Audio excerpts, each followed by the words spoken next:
এবং প্রতিনিয়ত আপনাদের কোশ্চেনের কিন্তু বেশ কিছু ইউনিয়নে এবং এখানকার অনেক লোকের কোনো পেশা নাই।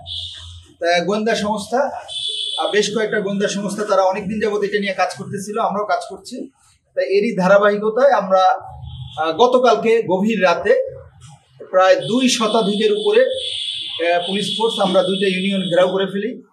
আমাদের সাথে বাংলাদেশ সেনাবাহিনীর কন্টিনজেন্ট ছিল একটা, আমাদের র্যাপিড অ্যাকশন ব্যাটালিয়নের কন্টিনজেন্ট ছিল এবং সেনাবাহিনীর ঊর্ধ্বতন পর্যায়ের অফিসার ছিল। আমি নিজে নেতৃত্ব দিয়েছি যে আমরা বেশ কতগুলি টার্গেটে আমরা হিট করি এবং এই সমস্ত প্রতারক চক্র আপনার ব্ল্যাকমেইল করতেছে মানুষের, এবং কখনো তারা পুলিশ, কখনো আর্মি অফিসার, কখনো মেজর, কখনো ডিআইজি, অথবা কখনো সচিব, ইভেন মন্ত্রণালয়ের সচিব, এসব উপদেষ্টা দিয়ে মানুষের সাথে প্রতারণা করে আসছে। এবং এরই পরিপ্রেক্ষিতে আমরা গভীর রাতে একদম ভোর পর্যন্ত আমরা অভিযান পরিচালনা করে আমরা 9 জন হ্যাকারকে আমরা অ্যারেস্ট করি এবং এরা বহুদিন যাবত এই কাজ করে আসছে। আমরা 9 জনের তালিকা সহ আপনাদেরকে দিয়ে দেব এবং তাদের বিরুদ্ধে ইতিমধ্যে লালপুর থানায় 2টা মামলা হয়েছে এবং এর আগেও আমাদের যেমন আরিফ যাকে অ্যারেস্ট করেছি তার বিরুদ্ধে আগেও 2টা মামলা ছিল, এই মোবাইল হ্যাকিংয়ের মামলা।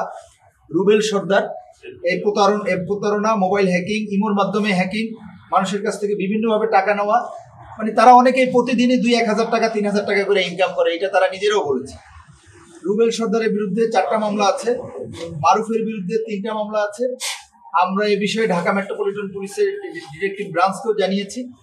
আমরা এই বিষয়টা আমাদের ঊর্ধ্বতন কর্মকর্তা, আমরা সিআইডিকেও জানাচ্ছি যে তাদের কোনো ইনকাম নাই, বাট তারা কিভাবে এই বিলিং বানাচ্ছে, তারা কি মানি লন্ডারিং করছে কিনা, এ বিষয়েও আমরা সিআইডিকে একটা অফিসিয়ালি চিঠি দেবো জানানোর জন্য।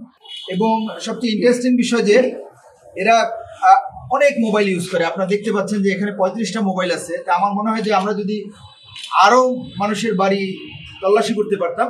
এবং এরা সবাই রাত্রে 2টা-3টা পর্যন্ত এই কাজ করে, 3টার পরে এরা ঘুমাইতে যায়। এবং এর জন্য কিন্তু গোয়েন্দা সংস্থা অনেক দিন যাবৎ রেকি করতেছিল, তাদেরকে আইডেন্টিফাই করা, ধরা খুব ক্রিটিক্যাল। আর আমাদের একটা লিমিটেশন হলো, মানুষ এরকম এই প্রতারণার শিকার হলে তারা অভিযোগ করতে চায় না, একজন বাদী পাওয়া যায় না, একজন মামলা পাওয়া যায় না। আমরা আপনাদের মাধ্যমে আহ্বান জানাবো যে মানুষ যেন এই জাতীয় প্রতারণার শিকার হলে জিডি না করে যেন মামলা করে, কারণ মামলা না হলে বিষয়টা নিয়ে কন্টিনিউয়াসলি কাজ হয়। চুরি, ডাকাতি, ছিনতাই, এইটা প্রতিরোধেও আমরা সর্বাত্মক সচেষ্ট আছি। সর্বোপরি যেটা হলো যে নাটোরের জনগণের জীবন এবং সম্পত্তির নিরাপত্তা বিধানে জেলা পুলিশ প্রতিশ্রুতিবদ্ধ।